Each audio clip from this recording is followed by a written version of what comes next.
Hey, it's Melinda, and we're talking about stuff. Stuff when it comes to your NOK Box. Now, you've gone over to NOKBox.com and you've gotten yourself a NOK Box, and you're getting yourself organized so that you have an organized life. You can lay your hands on all your papers, and when you do pass away, your next of kin doesn't have a big mess to clean up. You have kind of gotten everything organized for them.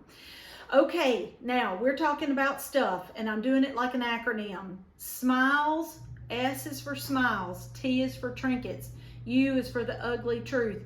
Now, in this fourth part, we are going to talk about financials. Now, there's all kind of financial stuff that you have to get organized for your NOK Box. So you're probably going to, as you fill these folders up, you're going to have to come across a lot of things to put in here. The problem is, what do you do with the rest? There's all kind of paperwork that you need to keep up with. So here is my suggestion. Before I retired, I worked as a school district administrator, and I worked as the federal programs director. And I developed this process that worked with federal guidelines really well. I bought a 4-drawer filing cabinet, and whatever is the current year, all the paperwork from the current year goes in the top.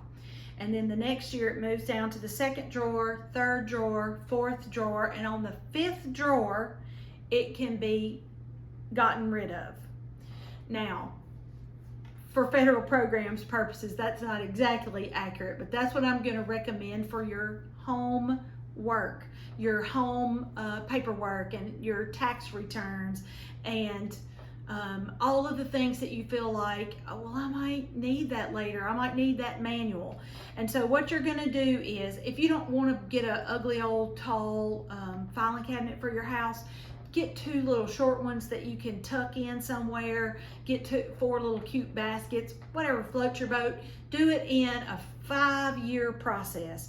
You have this year's stuff, and then you move it over, and each year it gets moved down and then out. So it goes down the filing cabinet and then out the door. Now, I do recommend, because there's always exceptions to every rule, that you look through it in that 5th year.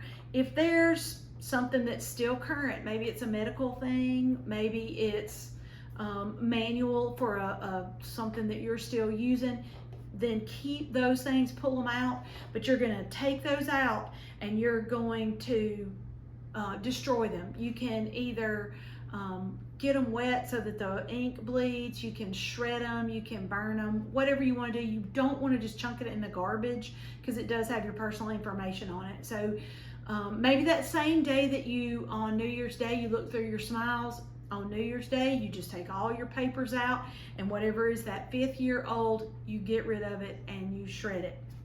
I strongly recommend this, because I didn't do it, and like I told you, I'm trying to downsize now. And in with those boxes of happy memories, I had boxes and boxes of old financial stuff, and I had to sit there and shred and shred and shred years of information. It was horrible. It was horrible.